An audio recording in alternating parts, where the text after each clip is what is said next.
ప్రతిపక్షాలకు పెద్దగా పని లేకుండా చేస్తున్నట్టుంది అధికార పక్షం. వాళ్ళలో వాళ్లే కొట్టుకుంటూ వాళ్ళలో వాళ్లే విమర్శలు ప్రతి విమర్శలు చేసుకుంటూ మీ నోటికి పని తప్పిస్తున్నారేమో అనిపిస్తా ఉంది. ఇవాళ సుస్మితా పటేల్ చేసినటువంటి వ్యాఖ్యలను ఎలా చూస్తుంది బీఆర్ఎస్ పార్టీ? ముందుగా మీతో పాటు ప్యానెల్లో ఉన్నటువంటి పెద్దలకు ప్రేక్షకులందరికీ కూడా నమస్కారం.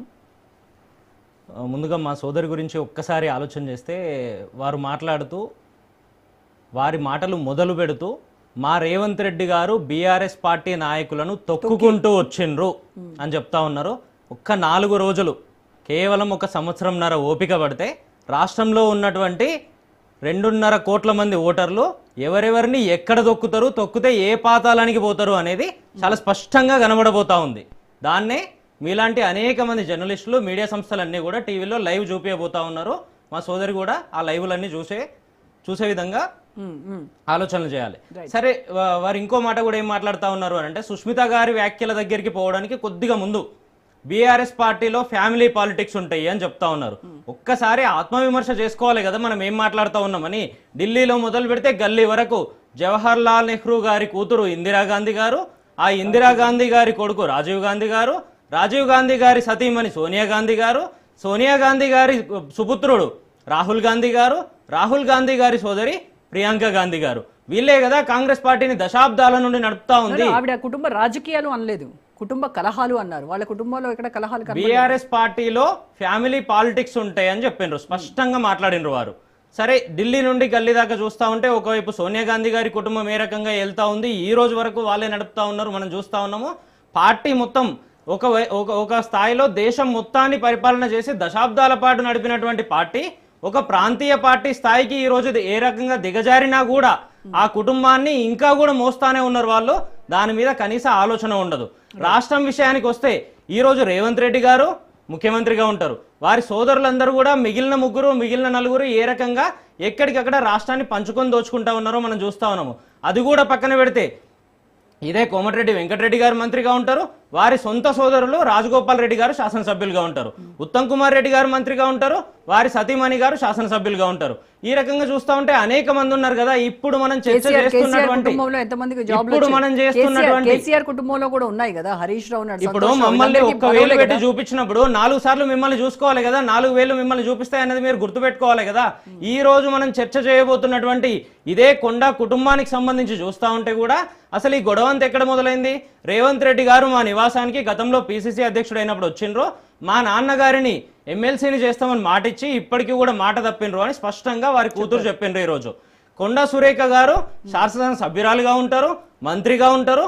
వారి కుటుంబంలో ఈరోజు మళ్ళీ కొండా మురళి గారికి ఎమ్మెల్సీ కావాలి.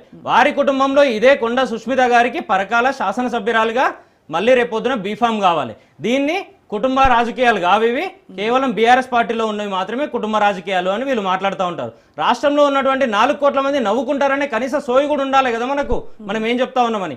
సరే, ఈ ఆలోచనలన్నీ పక్కన పెడితే కాంగ్రెస్ పార్టీలో ఇటువంటి వ్యాఖ్యలు అనేకం చేస్తూ ఉంటారు. తర్వాత మళ్ళీ వాళ్ళే నాలుక గరుచుకునే పరిస్థితులు అనేకం చూస్తూ వచ్చినాం మనము.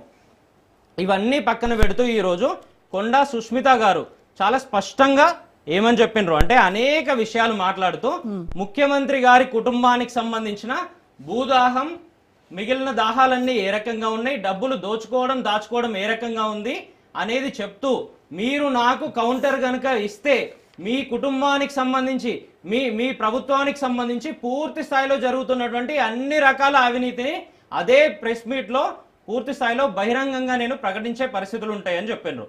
గతంలో కూడా కొద్దిగా వెనక్కిపోయి చూస్తే మనము ఇదే కొండా సురేఖ గారి ఓఎస్డీకి సంబంధించి ఏ రకంగా ఇష్యూ జరిగిందో స్వయంగా ఒక మన సిమెంట్ కంపెనీకి సంబంధించిన యజమాన్యం దగ్గర పాయింట్ బ్లాంక్ లో గన్ను పెట్టి బెదిరించిండ్రో మనం చూసినాము. ఆ వార్తలు మొత్తం బయటకు వచ్చిన తర్వాత కనీసం షోకాజ్ నోటీస్ ఇవ్వరు.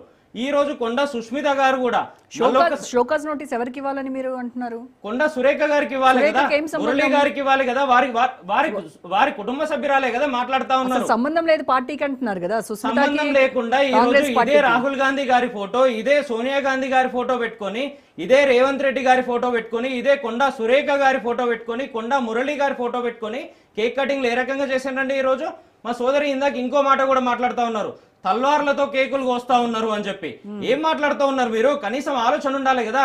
మీ శాసనసభ్యులు నిండు శాసన సభలో నిన్నగాక మొన్న మందుల సామేల్ గారు మాట్లాడినరు. ఏమని మాట్లాడినరు? కత్తులతో కోలాటం ఆడతాము అని చెప్పి బీఆర్ఎస్ శాసనసభ్యులను బెదిరించారు. దాని మీద మీకు సమాధానం ఉండదు. కానీ ఈ రోజు కేక్ కటింగ్ల గురించి వచ్చి వీళ్ళు మాట్లాడుతూ ఉన్నారు, తల్వార్లతో కోస్తారని. ఇదే తల్వార్లు పట్టుకొని రేవంత్ రెడ్డి గారు ఎన్నిసార్లు ఊరేగిండ్రండి? ప్రతిపక్షంలో ఉన్నాడు, పిసిసి అధ్యక్షునిగా ఉన్నాడు. ఇవన్నీ కూడా పక్కన పోతాయి.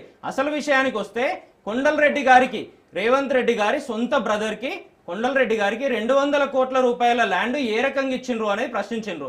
దాని మీద సమాధానం ఉండదు. దానికి సంబంధించి ఇదే కొండా సురేఖ గారికి షోకాజ్ నోటీస్ ఉండదు. గతంలో జరిగిన ఇన్సిడెంట్ లో షోకాజ్ నోటీస్ ఉండదు, చర్యలు ఉండవు. ఇదే చిన్నారెడ్డి గారికి సంబంధించి చూస్తే ఈ రోజు స్టేట్ కి సంబంధించి ప్లానింగ్ బోర్డుకు వైస్ చైర్మన్ గా ఉన్నారు కదా, నిన్న స్పష్టంగా చెప్పిండ్రు కదా 100 కోట్ల రూపాయలు ఇచ్చి మా వనపర్తిలో మేఘారెడ్డి అనే వ్యక్తి